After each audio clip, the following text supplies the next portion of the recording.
petit reader, j'espère que ça va bien, moi ça va super comme toujours. Aujourd'hui j'avais envie d'aborder un sujet avec vous qui me tient tout particulièrement à cœur, les contes de fées.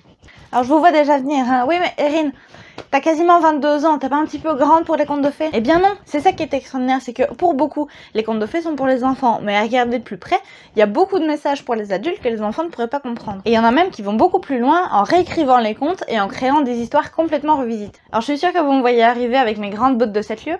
Aujourd'hui, on va parler de 4 réécritures de contes, surtout destinées aux plus grands.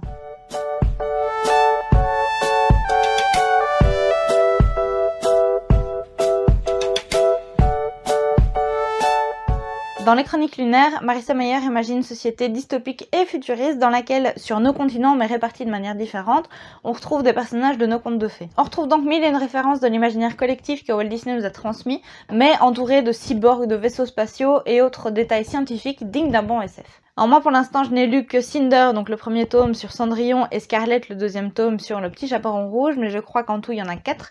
Donc le troisième c'est Cress sur Réponse, et le quatrième c'est Winter sur Blanche-Neige. Et il y a quelques petits autres hors-série aussi, mais de toute façon je vous mettrai les liens en barre d'infos pour ceux qui sont intéressés.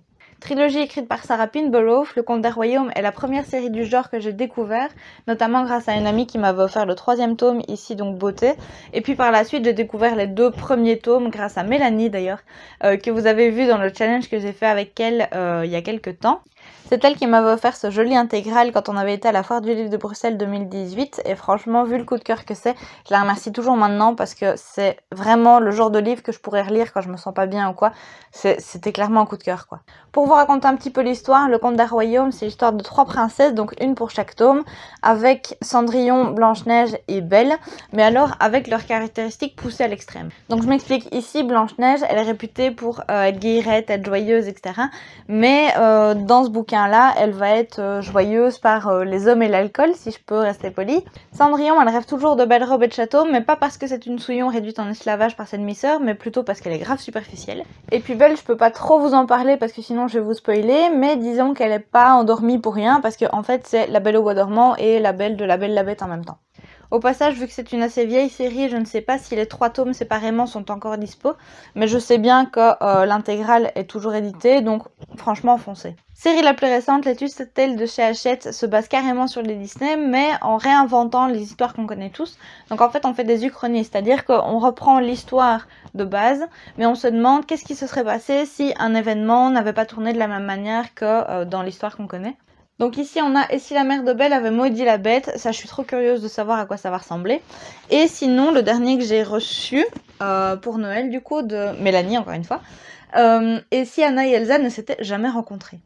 À côté de ça, il y a une autre série qu'on confond souvent, c'est les Disney Villains. Donc là c'est l'histoire clairement qui s'est passée, mais on a juste le point de vue des méchants. Personnellement, pour l'instant, je n'ai lu que Pauvre âme en perdition, donc c'est le point de vue d'Ursula, et clairement c'était vraiment génial, non seulement de découvrir le personnage d'une autre manière, mais en plus de redécouvrir le dessin animé, parce qu'en fait, quand on voit Ursula dans le dessin animé, on le voit ici aussi, fatalement, donc que ce soit les moments où elle parle, ou que ce soit les moments où elle chante, on a vraiment exactement les mêmes choses que dans le dessin animé, donc on retombe clairement en enfance, quoi. Même si ce n'est pas un livre, je devais quand même faire une mention spéciale à une série que j'adore tout particulièrement au niveau de la réécriture de contes, c'est Once Upon a Time. Donc c'est une série qui a été faite par Edward Kitsis et Adam Horowitz et qui raconte tout simplement l'histoire de ce qui s'est passé après le mariage de Blanche-Neige et du prince charmant. Donc on a vraiment le mariage qui se passe tout comme il faut, etc. Et puis la méchante reine qui arrive, qui leur lance une malédiction et qui leur dit qu'elle va supprimer les fins heureuses et les envoyer dans un monde où il n'y a pas de fin heureuse tout simplement. Et je vous le donne en ville, je vous le donne en ville, c'est la méchante d'accord, mais bon, je vous le donne en mille, c'est le nôtre. Évidemment ça c'est le début de la série, mais on a des flashbacks pour nous expliquer l'histoire de tous les personnages, et c'est ça je crois le gros point fort de la série, c'est qu'on reprend vraiment pas mal de personnages, donc ça nous permet d'être curieux par rapport à des personnages qu'on ne connaît pas.